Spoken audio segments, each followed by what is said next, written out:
Hanta virus កំពុងតែទទួលបានការចាប់អារម្មណ៍ខ្ពស់មែនទែនទាំងក្នុងស្រុកនិងក្រៅស្រុកអញ្ចឹង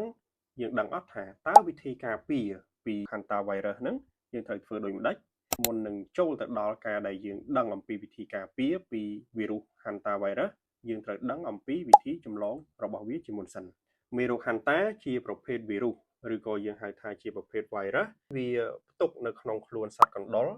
ដែលវាចម្លងមកកាន់មនុស្សយើងនៅពេលដែលយើងទៅប៉ះពាល់ដោយផ្ទាល់ជាមួយទៅនឹងទឹកនោមលាមកឬក៏ទឹកមាត់របស់សត្វកណ្ដុរដែលផ្ទុកទៅលើមេរោគ Hanta virus នៅពេលដែល Hanta virus ចម្លងមកកាន់មនុស្សធ្វើឲ្យលេចចេញនៅចង្កោមរោគសញ្ញា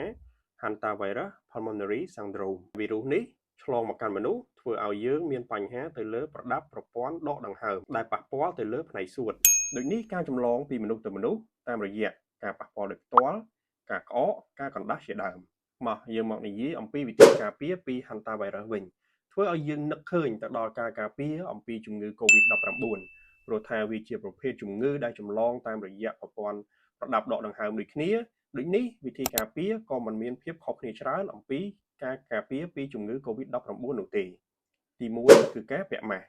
ការពាក់ម៉ាស់គឺជាចំណុចសំខាន់មួយនៃការទប់ស្កាត់នៃការរីករាលដាលក៏ដូចជាការចម្លងទៅលើពពួក Hanta virus ទី2គឺការលាងដៃជាមួយសាប៊ូការលាងដៃជាមួយសាប៊ូគឺជួយកាត់បន្ថយទៅលើហានិភ័យនៃការចម្លងក៏ដូចជាការឆ្លងទៅលើពពួកមេរោគមិនថាតែពពួក Hanta virus ទេសូម្បីតែជំងឺផ្សេងទៀតក៏យើងអាចការពារនៃការឆ្លងក៏ដូចជាការចម្លងទៅលើមេរោគដូចគ្នាដែរទី3គឺការអនាម័យទៅលើលំនៅឋានការអនាម័យរស់នៅស្អាត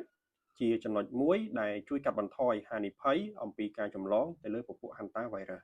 ទី4គឺការអនាម័យទៅលើចំណីអាហារការបរិភោគអាហារដែលមានអនាម័យចម្អិនបានឆ្អិនត្រឹមត្រូវនិងការទុកដាក់ដោយមានការគ្របឲ្យបានត្រឹមត្រូវនោះជួយកាត់បន្ថយអំពីការចម្លងទៅលើពពួក Hanta virus